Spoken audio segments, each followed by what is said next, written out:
Welcome back. This is your very own Rashida Malade Sule, your wifepreneur coach. So today we'll be diving into something most people overlook, which is your personality.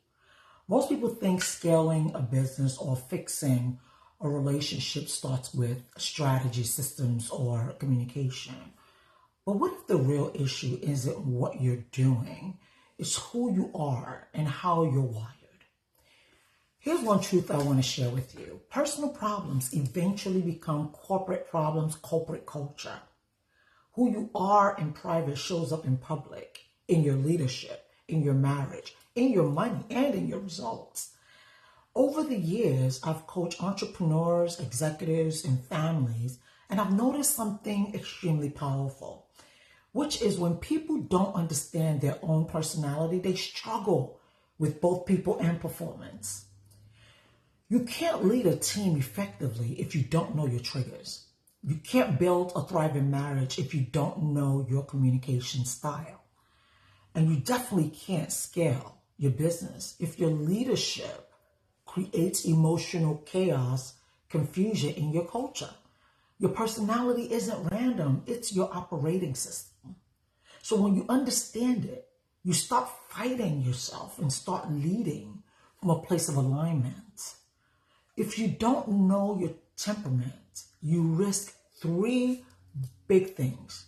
The first one is miscommunication, assuming everyone thinks like you. The second is misalignment, taking on roles or clients that drain your energy. And the third, missed revenue, repeating emotional cycles that cost you peace and profit. Think about it. How many leaders lose great people, not because of bad systems, but because of bad self-awareness? When you understand your temperament, whether you're analytical, expressive, peaceful, or assertive, everything begins to click. In relationships, you stop taking things personally and start communicating with empathy. In leadership, you delegate better, you manage emotions wisely, and you lead with clarity. In revenue, you attract the right clients and make confident decisions that fit your wavelength. I always tell my clients, you can't cause what you don't understand. If you don't understand yourself, your leadership style, or your triggers, your growth will always hit a wall. I remember before I understood temperaments, I was working harder, not smarter. I was trying to lead my business one way and parent the same way. It didn't work. I was frustrated, I was burnt out, and I felt like I was failing on all fronts. But once I discovered my personality type and my family's, everything shifted. I stopped trying to fix people and started to understand them.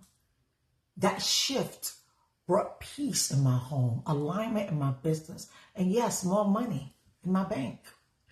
Because you see, peace and profit flow from the same place, which is clarity. So here's what I want you to do for me. Number one, learn your personality type. Study temperament frameworks. I teach 4 classic ones, which is the choleric, sanguine, melancholic, and phlegmatic. Number 2, reflect on your patterns. Ask yourself, what energizes me? What drains me? What triggers me? Number 3 is apply it daily. Use what you learn to shift how you communicate, how you lead, and how you handle conflict. I want you to remember this. Self-awareness is your greatest leadership tool.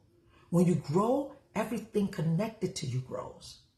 So whether you're leading your family or a Fortune 500 team, the truth never changes. Personal awareness creates professional excellence. If you're ready to go deeper into understanding your personality and how it shapes your leadership, how it shapes your parenting and peace, be a part of what we're doing here. Book a clarity session call with me, and let's see where you are and where you want to be. When you understand yourself, you lead better, you love better, and yes, you earn much much better. Don't build success on frustration. Build it on understanding. And if this video has blessed you today, I want you to like, subscribe, and share it with someone who needs peace in their leadership and in their relationships.